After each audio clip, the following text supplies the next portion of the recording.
Deus seja louvado em nome de Jesus. Hoje é o nosso culto de ensino e nós vamos estudar a palavra de Deus um pouco mais nessa noite. Todos aqueles que amam estudar a palavra de Deus se esforçam para não perder culto de ensino. Cada um que está nos assistindo, de longe ou onde estiver nesse instante, também no seu coração, que você possa, se você estiver na sua casa, de pegar a palavra de Deus, ou mesmo por uma Bíblia online. Hoje fica mais fácil, em qualquer lugar a pessoa ter uma Bíblia online. Mas tome a sua Bíblia, vamos abrir nessa noite lá em Apocalipse, capítulo 20. Nós vamos ler o versículo 10 e depois vamos para outros textos. Estamos estudando a segunda-feira aqui, com um grupo de irmãos, sobre escatologia. Deus também está me dando um livro nessa área.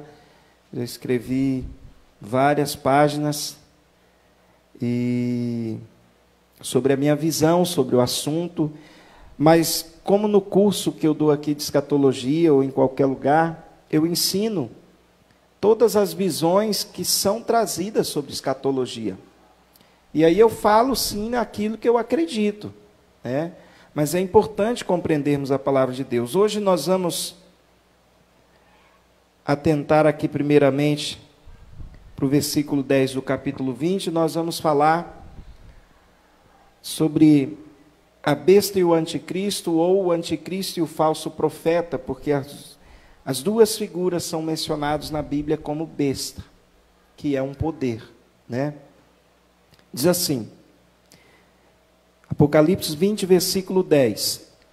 O diabo que os tinha enganado foi lançado no lago de fogo e enxofre, onde já se encontram a besta e o falso profeta, e serão atormentados de dia e de noite, para todo o sempre.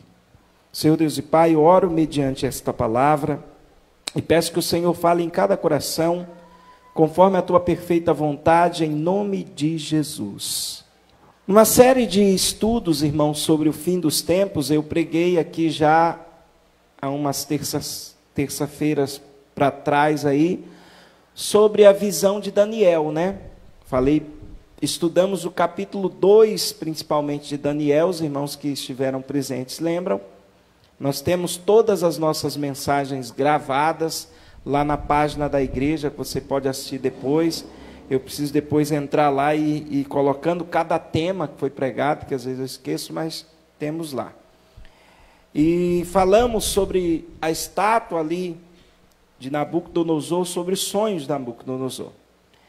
Porque o livro de Daniel, ele é um livro profético, e Deus mostrou muitas coisas para Daniel sobre o que aconteceria no final dos tempos. E ali eu ensinei sobre o capítulo 2 de Daniel, sobre a visão da estátua, sobre o capítulo 7 de Daniel, quando ele vê ali também as figuras do leão com asa, do leopardo, todas aquelas figuras dos animais, as bestas, 10 chifres, o bode, o cabrito, o cordeiro, né? Depois Daniel, capítulo 8, capítulo 9, vai falar muito das figuras dos reinos posteriores.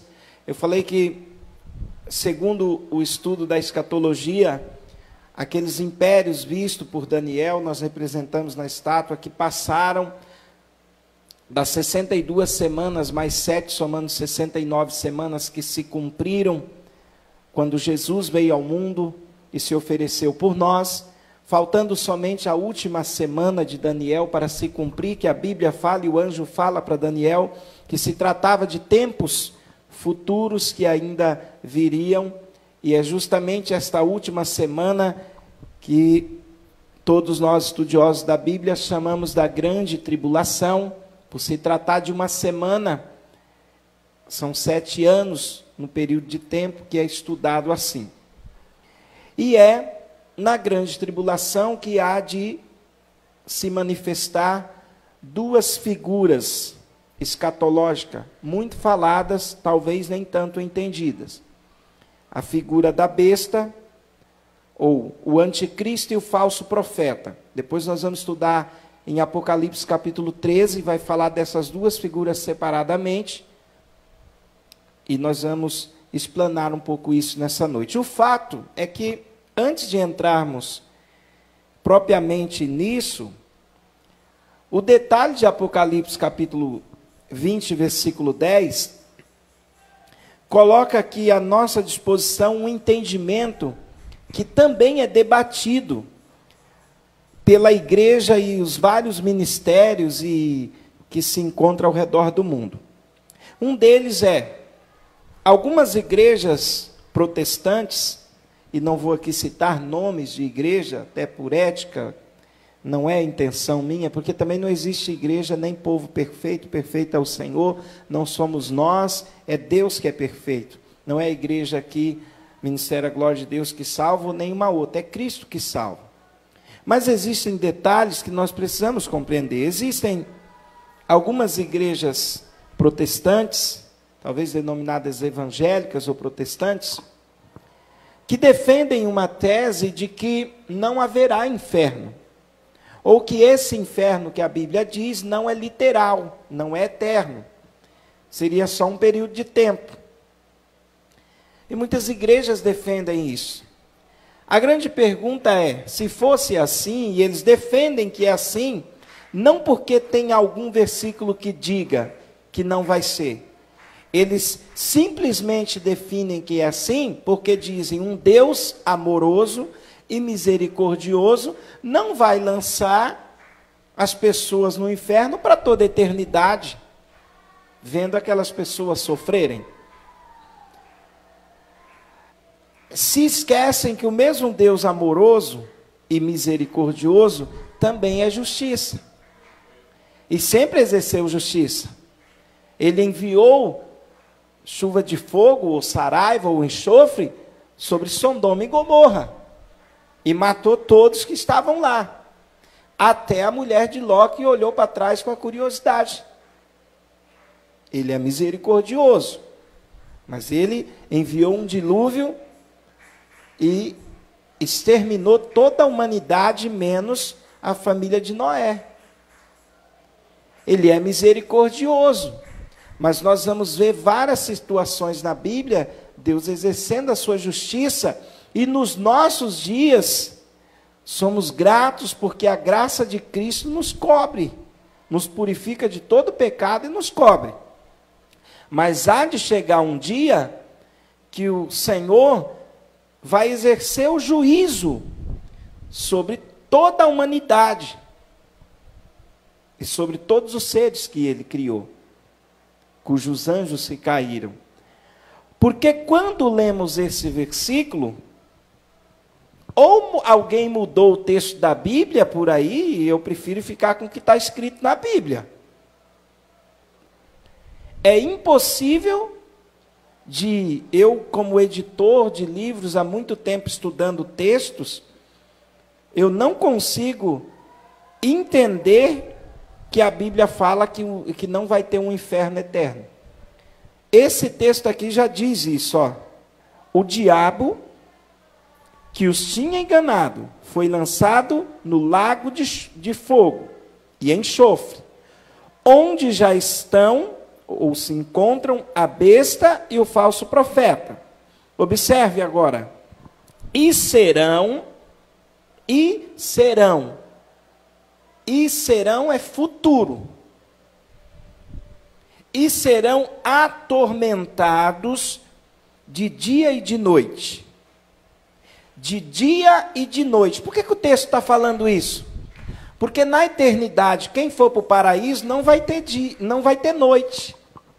Sabia? A Bíblia fala que lá não haverá mais noite. Nem vai precisar de sol, porque a lâmpada do Cordeiro vai brilhar eternamente. E por que não vai precisar de noite? Porque nós não vamos se cansar, não vamos precisar dormir, porque a noite vem para descanso. E lá não vai ter noite, não vai ter trevas, não vai ter escuridão. Quando falamos dia e noite, estamos falando de período. Quando Deus criou o mundo, não havia essa questão de períodos de dia e noite, como nós temos. Foi separado nos dias de criação. Está lá no Gênesis. Está lá no livro de Gênesis. E aí, quando fala dia e noite, está falando de período. Aí, depois disso, diz, para todo o sempre. Para todo o sempre. Ou, na maioria das versões, por toda a eternidade. Como que isso aqui não está falando de um inferno, de algo que vai ficar por toda a eternidade? Ah, pastor, mas isso aí é só para o diabo, a besta e o falso profeta.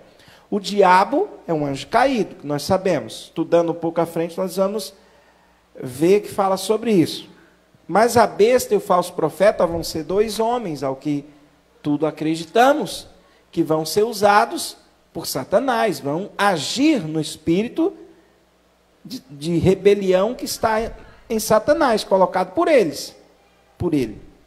E aí, mesmo porque, quando você desce lá no versículo 15, ó, que no versículo 11 vai falar do grande juiz de Deus, do trono branco, lá no versículo, vou ler a partir do 14, ó.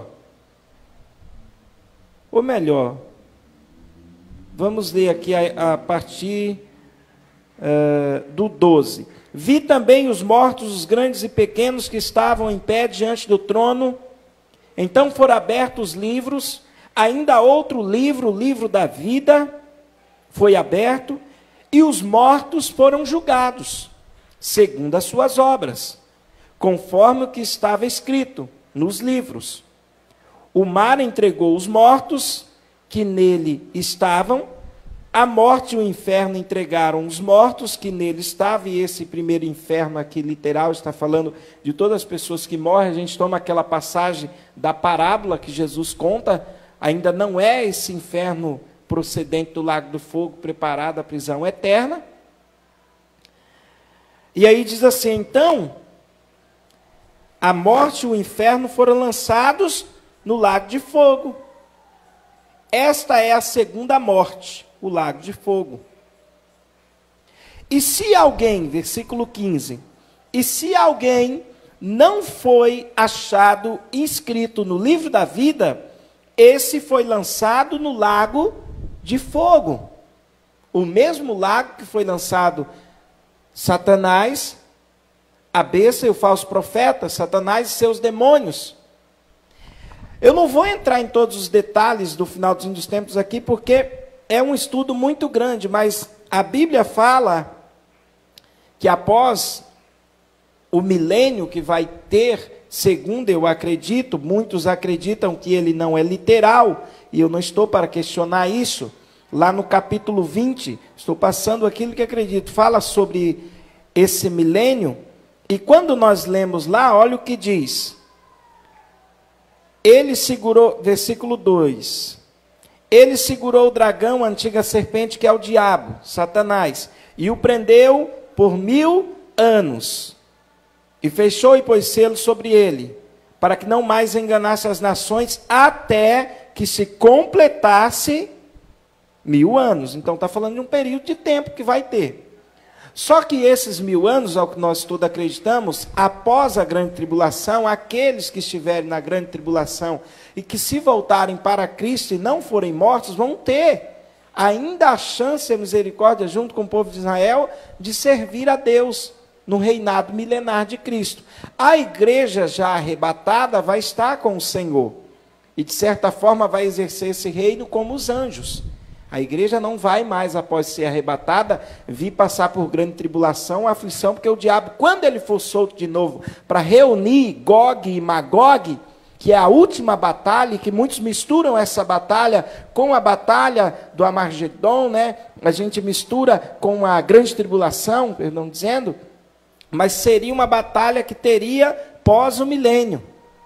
Só que ela não vai acontecer, porque Jesus vem e destrói Satanás com o sopro da boca dele e lança ele, aonde já vão estar, que é o texto que nós lemos, a besta e o falso profeta. Porque a besta e o falso profeta, quando Jesus aprisionar Satanás por 1000 anos, a besta e o falso profeta já vão ser lançados no lago de fogo. E já vão estar lá, nesse período de tempo, 1000 anos. E depois já vai enviar Satanás, né, para ser atormentado junto. Tem pessoas que pensam que no inferno o diabo vai atormentar as pessoas. Não, ele vai ser o mais atormentado, segundo os estudiosos. Porque ele é o que dá origem do pecado.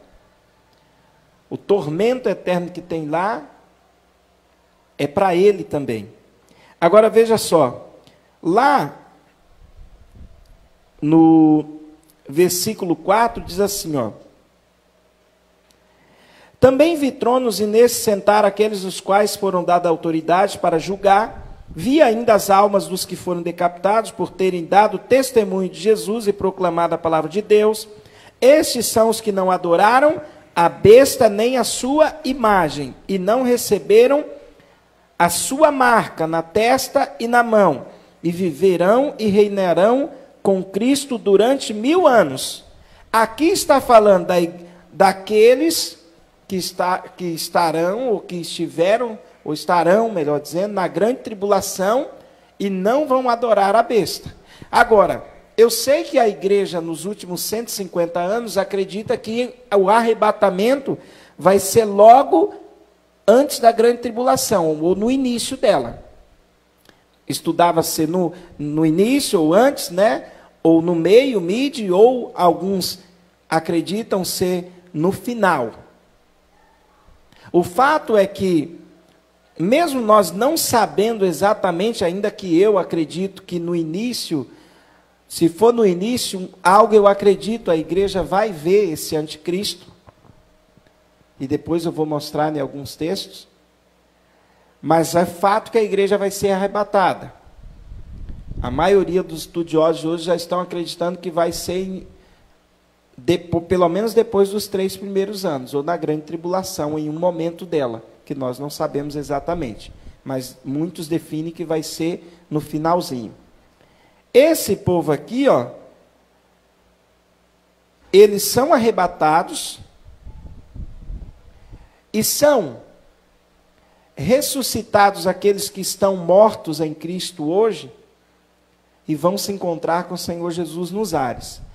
Quem não está salvo, e nós não sabemos quem não morre salvo, a Bíblia vai dizer aqui, ó: o restante dos mortos não reviveram, versículo 5, até que se completassem os 1000 anos. Esta é a primeira ressurreição.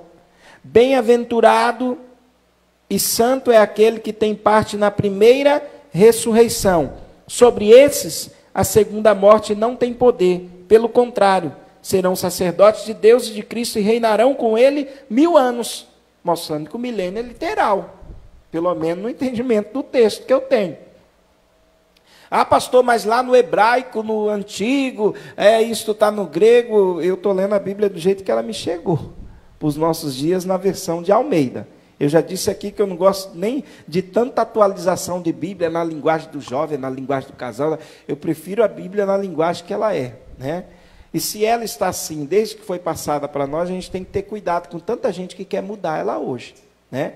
Então, eu prefiro ficar com o que muitos chamam de simplicidade da Bíblia e do texto. Se eu estiver errado, eu estou lendo como elas nos chegam, as mãos. Mas, enfim, fala de uma primeira ressurreição, onde vai ser ressuscitado os que morrem com Cristo, e vai ser arrebatada a igreja. Só que aqueles que não ressuscitarem, só depois do milênio.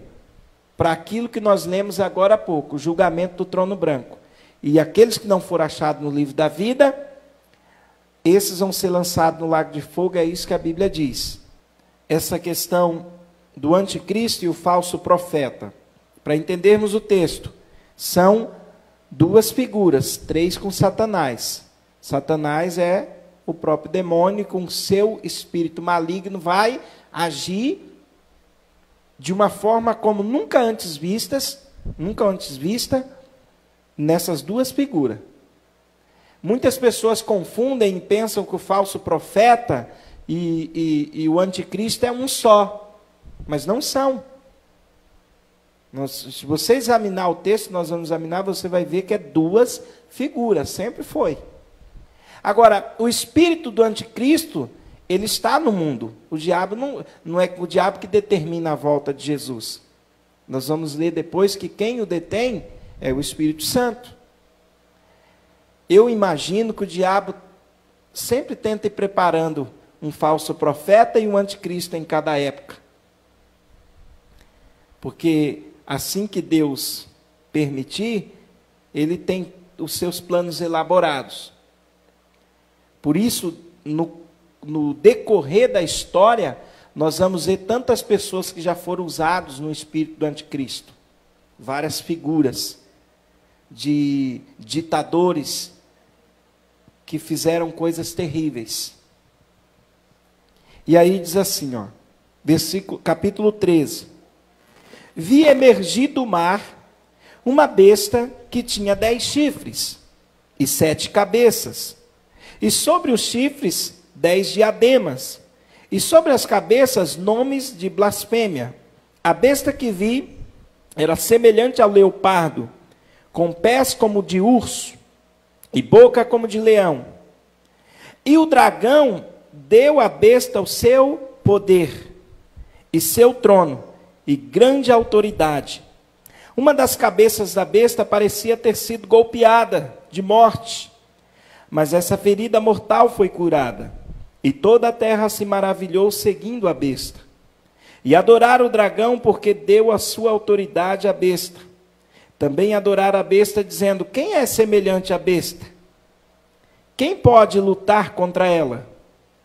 Foi-lhe dada uma boca que proferia arrogância e blasfêmia. E foi-lhe dada autoridade para agir durante 42 meses, ou 3 anos e meio. A besta abriu a boca em blasfêmia contra Deus, para lhe difamar o nome e difamar o tabernáculo, a saber, os que habitam o céu. Foi-lhe permitido também que lutasse contra os santos e os vencesse. Foi-lhes dada ainda autoridade sobre cada tribo, povo, língua e nação. E ela será adorada por todos os que habitam sobre a terra, aqueles que desde a fundação do mundo não tiveram os seus nomes escritos no livro da vida, do Cordeiro que foi morto. Se alguém tem ouvidos, ouça. Se alguém tiver de ir para o cativeiro irá. Se alguém tiver de ser morto pela espada será morto. Aqui está a perseverança, a fidelidade dos santos. Essa primeira besta, muitas igrejas ou pastores têm uma definição para quem é essa figura. E traz ela como sendo um poder religioso no mundo. Mas, ao que tudo indica, essa primeira besta, quando fala vi emergir do mar, o mar na Bíblia, para entendermos, muitas águas são povos. Então, são as nações do mundo. E aí tem muito estudioso que vai dizer, ele pode ser um gentil, ou seja, fazer parte de alguma dessas nações. Os estudos de Daniel vão levar o entendimento de que essa besta surge do Império Romano, onde se assentava nos 7 montes, mas o Império Romano, na antiguidade, não era o que hoje é a Roma ali na Itália. O Império Romano se estendia por todo o continente europeu. Então, esses países hoje que nós conhecemos como Reino Unido, Grã-Bretanha, ou Alemanha, Inglaterra e por aí vai, 10 países que formam a Liga da Europa, para alguns estudiosos, alguns apontam que eles poderiam ser esses 10 reinos. Para alguns, tá? Eu, particularmente, tenho um entendimento diferente. Eu penso de 10 países emergentes do mundo. Assim como hoje tem G12, tem G10, né? Perdão dizendo, G7, tem a Liga da ONU, Liga das Nações, que clama por um Salvador, por um líder mundial, nós já vemos isso. E esses países emergentes, 10 chifres que Daniel vê, 10 dedos das estátuas, o meu entendimento, e não só meu, mas de muitos estudiosos, serão 10 países mais ricos e mais fortes do mundo, que darão poder a um homem que há de reinar sobre os outros.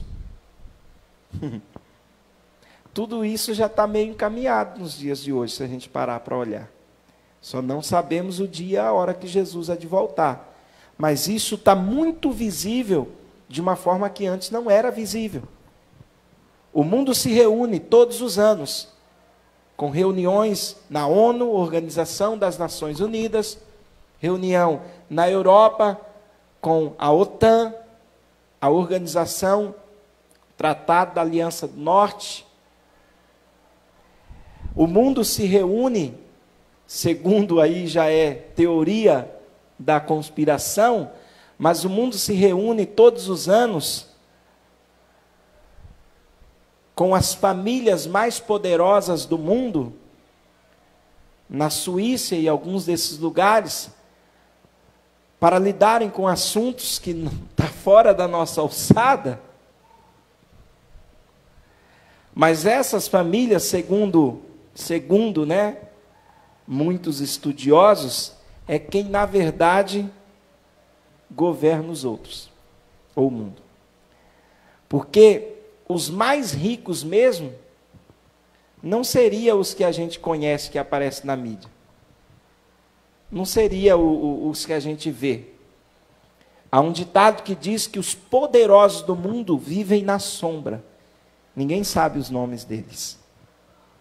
E quando você faz um estudo das famílias mais poderosas do mundo, os homens mais ricos, eles nunca apareceram assim como, por exemplo, aparece o mais rico aí agora, o Musk, o Elon Musk, né?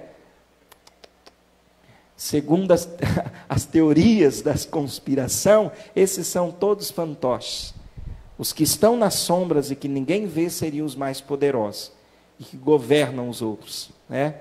Mas nós não sabemos. O fato, por que eu estou dizendo isso? O fato é que o diabo sempre está preparando o seu covil de lobos.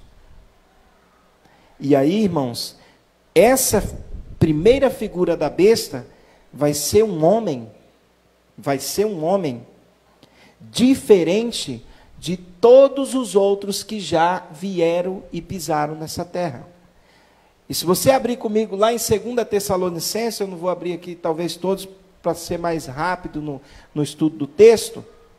2 Tessalonicenses, capítulo 2. Ora, irmãos, rogamos pela vinda de nosso Senhor Jesus Cristo e pela nossa reunião com Ele. Pode ir passando, tá? Que vocês não sejam enganados facilmente no vosso entendimento, nem vos perturbeis, quer por espírito, quer por palavra, quer por epístola, como que de nós mesmos, como se o dia de Cristo já estivesse perto. Aqui o apóstolo Paulo falando daquela época já para eles, não vai ser agora, porque ele sabia, pelo Espírito Santo, que era de tempos futuros. Agora está mais perto para nós. Aí ele vai e diz, versículo 3, ninguém de maneira alguma vos engane, porque não será assim, sem que antes venha a apostasia, e se manifeste o homem do pecado, o filho da perdição, o anticristo. Paulo aqui está falando do anticristo. Por quê? Versículo 4. O qual se opõe e se levanta contra tudo que se chama Deus ou que se adora, de sorte que se assentará no templo de Deus como se fosse ou querendo parecer o próprio Deus. Paulo já estava falando dessa besta aí, desse anticristo. Naqueles dias. Quem mais fala sobre ele? Jesus, em Mateus capítulo 24. E Jesus usa a referência de Daniel. E Jesus usa essas mesmas, idênticas, melhor dizendo, palavras de Paulo. Que aquele filho da perdição, que esse homem do pecado, Jesus chama, não vai ser alguém comum, vai ser alguém com extrema inteligência, astuto, para que todo mundo se volte para falar, não, esse é o cara. Né? Esse é o Salvador. Esse vai resolver o problema. Essa é a inteligência dele, a capacidade dele. Agora, de onde ele vem é outra questão. A Bíblia não diz exatamente de onde ele vem, ainda que Daniel, quando dá a profecia, Daniel fala que quando seria destruído, e já foi o templo no ano 70, lá o texto de Daniel diz, Daniel 9:26, se eu não me engano, e o povo de um príncipe que há de vir. Quem destruiu Jerusalém no ano 70 foi o general Tito, junto com os soldados romanos. Mas, segundo o estudo de Flávio José, historiador judeu, eu tenho um livro aí, ele fala sobre as guerras. Ele fala sobre as guerras que aconteceram do povo judeu. Ele fala que havia ali, quando fala o príncipe de um povo que há de vir, porque junto com Flávio, junto com Tito, estaria povos árabes e de todos os povos vizinhos, povos egípcios. E poderia, segundo algum estudioso, ser do meio desses príncipes, um deles. Segundo alguns estudiosos, ele poderia ser desses descendentes dos árabes, segundo alguns estudiosos. Mas eu tenho uma objeção. Eu, Denival Silva, o mais pequenino entre os pastores, como diz Paulo. O povo judeu só vai aceitar alguém da linhagem de Davi, deles, um salvador deles. Sendo assim, o anticristo ou o falso profeta teria que ser um deles. E os rabinos judaicos esperam um rabino. Isso não sou eu que estou falando, são eles que falam.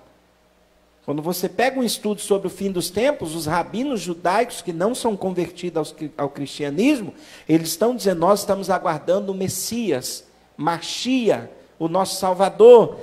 E ele vai, palavra de um dos maiores rabinos da atualidade, ele vai ser um rabino como nenhum outro. Eles já estão falando isso. Então eles estão esperando alguém deles, seja para ser o anticristo, ou seja para ser o falso profeta.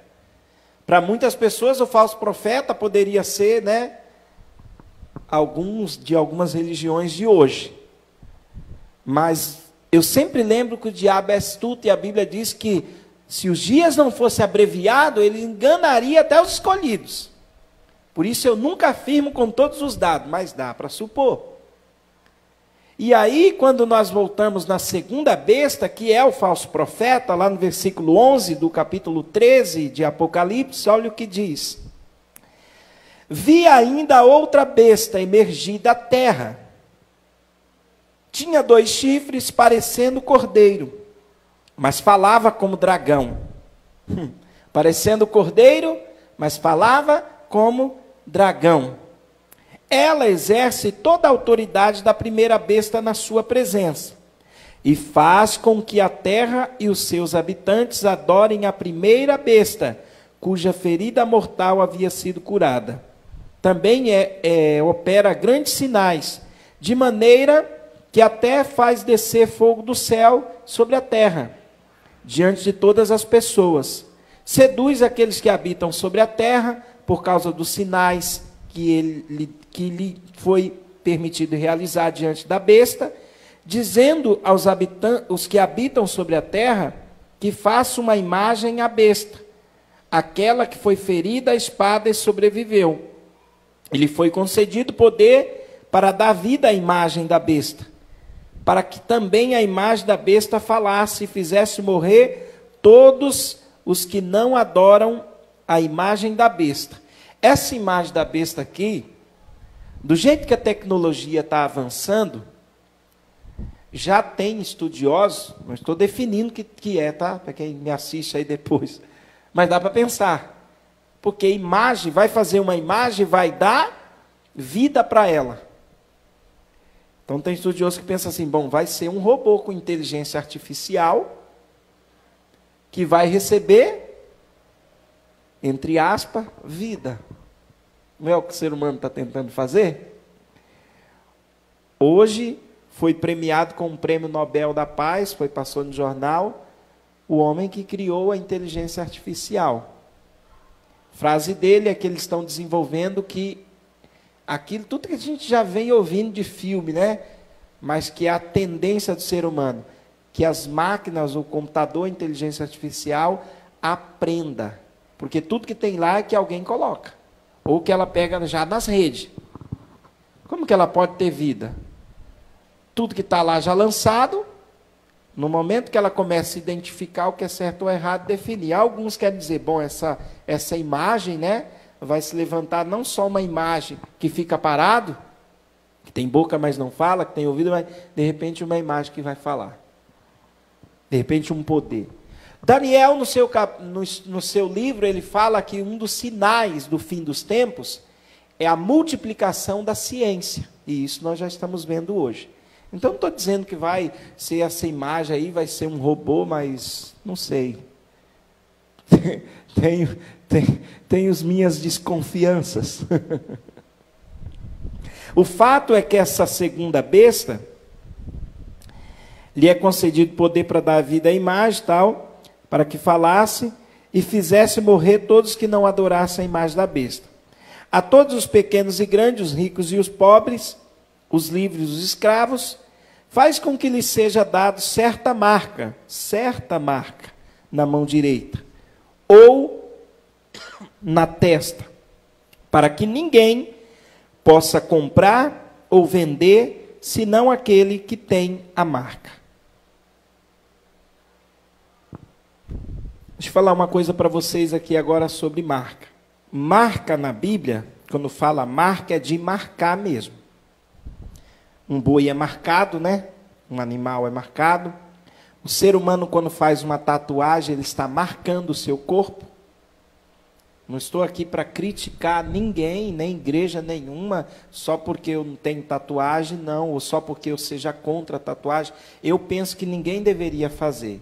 Não é porque Jesus vai lançar, ele é misericordioso, não é porque tatuagem não define caráter de ninguém. Não estou falando disso, tá? Que quem não tem é mais santo do que quem tem, não é isso. Tem nada a ver uma coisa com a outra.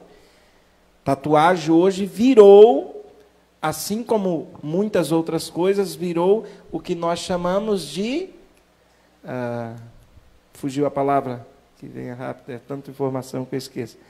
Que a gente fala de vaidade. Tatuagem hoje virou vaidade, é só para ficar bonito, é porque eu gosto, pelo mundo em si. Ainda que em Levítico 19, na lei condenava. Mas se for usar Levítico 19 hoje, vamos falar para a gente usar todos os 10 mandamentos, porque uma coisa usa e outra não usa, entra numa discussão sem fim. Então, não é porque no Novo Testamento não está falando nada sobre isso, né? Não está mesmo no Novo Testamento. Só que eu só estou trazendo o texto para dizer uma coisa. Aqui fala que vai ser uma marca. Muitos falam que é um chip. Chip pode estar dentro da pele sem ver, mas eu acredito muito numa marca visível, como uma tatuagem. Só que não uma tatuagem comum. Mas uma tatuagem assim como hoje nós temos QR Codes. QR Code, que já está na nova identidade, tudo quanto é coisa, você escaneia tudo, não é assim? Você faz Pix com QR Code, não é? Olha o que essa marca vai fazer, ó. Também não estou definindo o que é, tá? Para os julgadores de plantão, que me assistam depois. Eu estou colocando aquilo que eu entendo aos poucos. Sou sempre aberto, né? A indagações e suposições daquilo que a Bíblia diz. Essa marca vai ser ou na mão direita ou na testa. Não é a pessoa que vai escolher, põe aqui na mão esquerda. E quem não tem mão direita, aí vai pôr na testa. Porque testa todo mundo tem. Tem um propósito, você entendeu? Vai ser na mão direita. Quem não tem braço, então põe na testa. Porque testa, todo mundo que está vivo costuma ter testa. E a testa, você sabia que a testa é o osso mais forte do corpo? A testa, que é essa região da frente, não do lado. Daqui para o lado já é um perigo. Se a pessoa for golpeada aqui, é um perigo. Aqui a fronte, eu aprendi isso muitos anos atrás, 25 anos atrás, quando praticava artes marciais. A testa é um osso muito forte, mais forte do que os outros. E não tem muita coisa aqui para você colocar, você implantar um chip, alguma carne, muita coisa aqui como tem na mão. Mas uma marca é algo muito mais fácil. Um carimbo, uma marca que todo mundo quer ter, sei lá o quê, né? Por quê? Olha o que o texto diz, no versículo 17. Para que ninguém possa comprar ou vender, senão aquele que tem a marca, o nome da besta, ou o número do seu nome. Quer dizer, sem essa marca, ninguém vai poder comprar e vender. Molhou para todo mundo, principalmente para quem é mais ganancioso. Porque ninguém quer fazer sem dinheiro e ninguém fica. O ser humano trabalha sem dinheiro. E aí? Você já pensou no que é grande tribulação? Como que eu vou comprar minha comida? Se você não tiver a marca, você não compra. A não ser que o seu dinheiro está no banco, você precisa da marca para você acessar ele. Já parou para pensar que não vai ser algo tão simples assim como muita gente pensa? E aí a marca hoje é muito aceita, irmãos. Porque hoje, como eu disse, antigamente, no Velho Testamento, para os judeus ainda é assim. Os judeus, eles ainda são assim. Eles ainda condenam, judeus, não estou falando da igreja evangélica, mas os judeus condenam a tatuagem. Mas muitos fazem no mundo, como virou algo, como eu disse, de vaidade, algo comum, antigamente não era assim. Antigamente, quando alguém usava tatuagem, ele era associado à criminalidade, não era assim? As organizações criminosas no Japão, a Yakuza falada, né? Eles eram marcados com certos tipos de tatuagem para definir quem eles eram. Mas hoje não, hoje é uma moda. Os jogadores, todo mundo usa aquela coisa de festa. Então, se for, não estou dizendo que vai ser, mas se essa marca não for somente um chip, mas for uma marca visível, como acredito que vai ser uma marca visível, eu acredito, porque a Bíblia está falando assim. Ainda que possa ser como um chip, como um QR Code, para comprar e vender, mas vai ser visível. E acredito que o diabo vai fazer algo bem bonito, porque ele gosta de seduzir, não é assim? Ele não vai pôr algo feio lá. Ah, pastor, quem vai querer pôr uma marca na testa? Conversa fiada, pastor. Será? O povo põe piercing aqui, põe no nariz, põe aqui, põe na orelha, põe coisa aqui, põe... Ou não põe hoje em dia?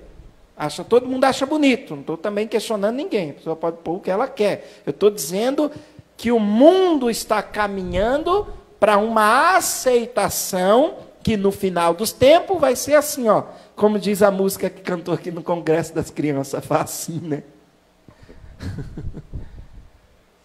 Vai ser fácil do povo aceitar, por isso a Bíblia diz, se os dias não fossem abreviados, até os escolhidos. Por isso que eu tenho uma opinião, irmãos, eu, pastor Dernival Silva, não estou falando que isso que salva, que não salva, que pecado é, vou falar que nem Paulo, o apóstolo Paulo dizia, né? Isso falo eu, não é que está escrito aqui, ó, está escrito aqui, isso digo eu. Eu prefiro ficar com as palavras de Paulo, tudo é lícito, mas nem tudo convém. Se tem coisa que eu posso me abster, é melhor. Tem gente que fica horrorizado, furioso, se um pastor falar, irmãos, olha, eu não sou a favor de tatuagem. Mas tem um monte de gente que é pecador, que é adúltero, que não sei o quê. Eu não estou falando que tatuagem define caráter de ninguém. Isso é outra coisa. Se eu chegar aqui e falar, quem usa tatuagem e começar a descer o verbo, eu não estou falando disso. Eu estou falando que tem muita coisa que eu prefiro me abastecer, eu posso, mas eu também não sou perfeito, não. Eu não estou falando que quem tem tatuagem não vai ser salvo. Não é isso que eu estou falando. Aqui na igreja eu nunca condenei, nunca pus ninguém de banco, nunca falei você participa, você não. Eu estou só dizendo que hoje tem muitas pessoas na igreja que tudo é normal. Que às vezes uma era só por moda, daí a pouco tem 2, tem 3, tem 10, tem gente viciada, tem gente forrando o braço, tem gente forrando a perna. Você acha que uma marquinha só na testa vai fazer objeção para pôr? Não vai, se precisar. Porque é comum ao ser humano. O diabo não vai trazer algo que é fora do comum, ele vai trazer algo que todo mundo precisa. Por isso fala, sem a marca não vai poder comprar ou vender. Só que a conversa de hoje em dia, pastor, mas é só uma coisa. Quando o anticristo vier, muitos vão dizer, é só mais alguma coisa. Também não estou dizendo que vai ser... Tem pastor que diz que vai ser um chifre. Eu estou lendo a Bíblia aqui. A Bíblia fala que vai ser uma marca na mão direita ou na testa. É o que está no texto. Briga com o texto. Né? Aí vai ter os hebraicos de plantão. Eu não falo hebraico. Ah, mas lá no texto eu vou trazer aqui em hebraico, em grego, traduzido para o latino. Eu só falo português. E aí, irmãos... Versículo 18 fala, aqui há sabedoria, aquele que tem entendimento, calcule o número da besta, pois é número de ser humano, e esse é 666, segundo os estudos, chega ao número de um imperador romano chamado Nero, pela numerologia que na época se usava, mas o detalhe não é nem isso, porque Nero não vai ressuscitar dos mortos, mas vai ser um anticristo, um homem, como voltamos à figura, um homem com poder político muito grande, como nós já falamos aqui na mensagem. E um falso profeta dando poder para ele. E esse homem vai fazer acordo de paz entre os judeus. Está vendo essas guerras que tanto tem? Só vai ter cada vez mais. Mas quando chegar esse homem, ele vai chegar, ó, vamos fazer um acordo aqui. Ele vai estar na astuta de Satanás. Aquele que nós lemos agora há pouco, o homem do pecado. Ele vai conseguir juntar e vai fazer um acordo. Só que no meio da semana, ele quebra o pacto. E aí, ele se assenta no trono de Deus e ele pode dizer, ó, vocês adoram, um adora o católico, adora isso, o crente isso, o muçulmano isso, vocês querem saber, ó, só há um único Deus e sou eu. E aí a Bíblia diz que ele vai perseguir tudo aquilo que adora a Deus.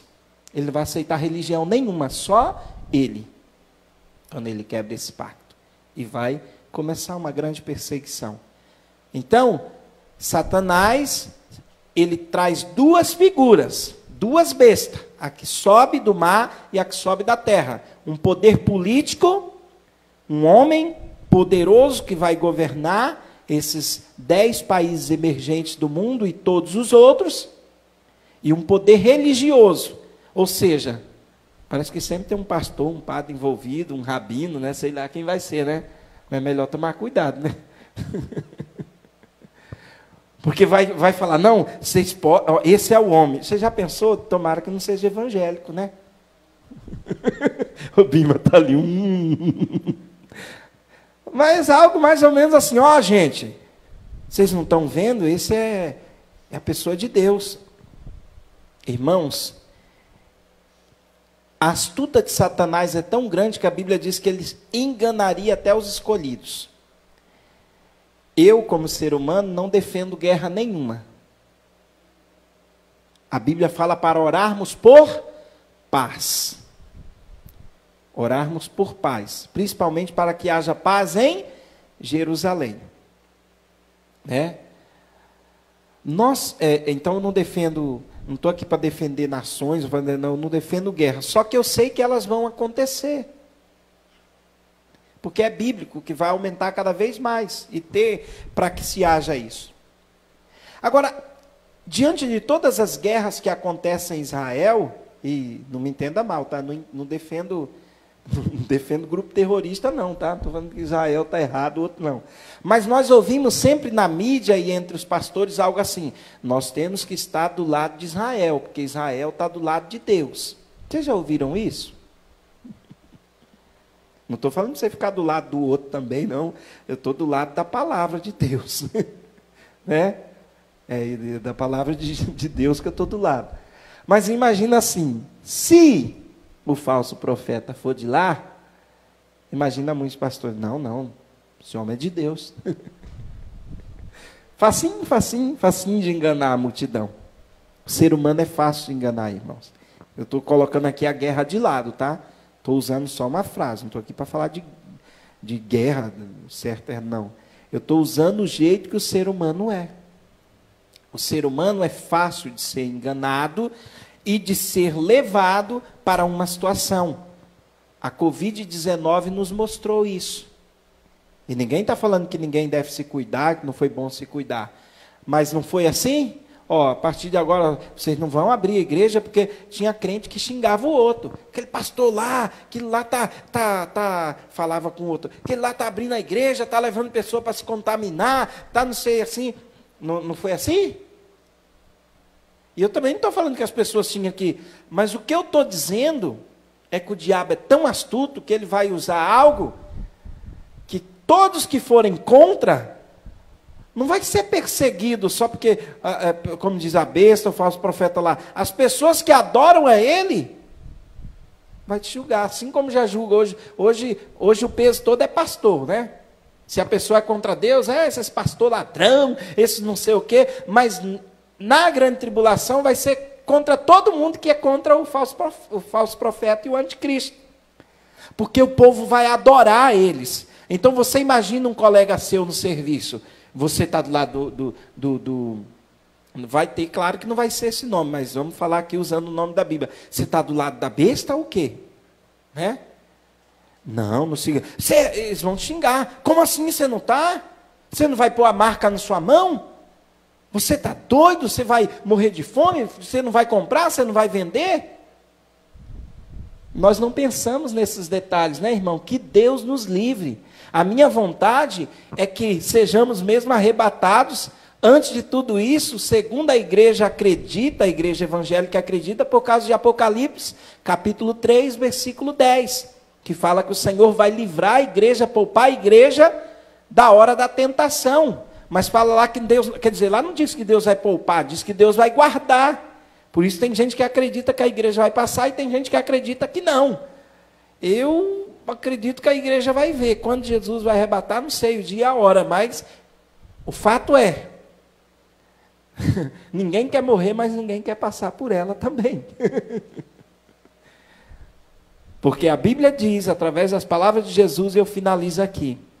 Jesus disse que serão os dias mais terríveis, como antes nunca houveram, e nem mais voltarão a existir. Porque aí quando Jesus vir, ele vai lançar a besta e o falso profeta no inferno, vai amarrar Satanás por 1000 anos, quando Satanás for solto novamente e querer tentar, e aí as pessoas falam, mas por que a pergunta que eu me fazia, por que Jesus não destrói logo o diabo? Porque esses que ficarem não creem em Deus, ainda vão ter a oportunidade de 1000 anos sobre o reinado do próprio Cristo. Em um reino de paz, um reino com tudo de bom, e ainda assim vai ter gente ruim. Você vê que o ser humano é complicado. É só na glória, no paraíso eterno, que aí vai enxugar dos olhos toda a lágrima, vai tirar tudo quanto é coisa de mal no mundo, só aqueles que já foram arrebatados e salvos. Então, irmãos, a igreja hoje nem estuda mais essas coisas, porque é cansativo. A gente prefere mais as outras coisas, mas é melhor a gente estar atento, porque o diabo, ele já tenta enganar desde hoje, para quando chegar no dia mesmo, amém? Vamos colocar de pé, o negócio não vai ser fácil não, e se não for nos nossos dias, temos que preparar as gerações que vêm, porque se hoje nós vivemos uma igreja que não gosta de estudar a Bíblia, eu estou com medo da geração do futuro, né? Hoje estão chamando, eu não chamo não, tá, jovens? Vocês são meus amigos, tá? É o povo por aí que chama vocês de geração Z, não é?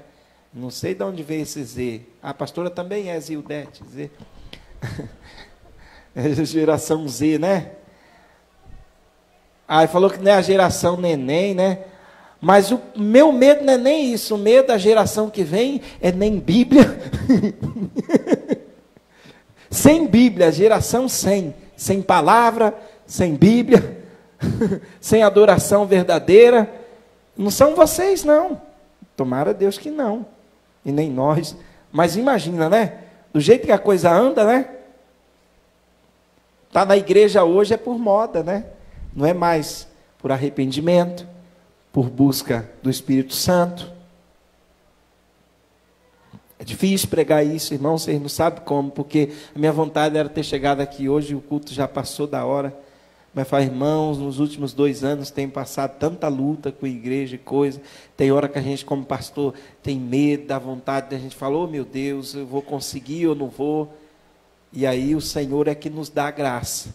E aí quando eu lembro que Deus me deu a missão de pregar o Evangelho, de ensinar e através dos louvores levar também a adoração ao Senhor e pessoas também se fortalecerem em Cristo, eu falei, eu quero fazer a minha missão.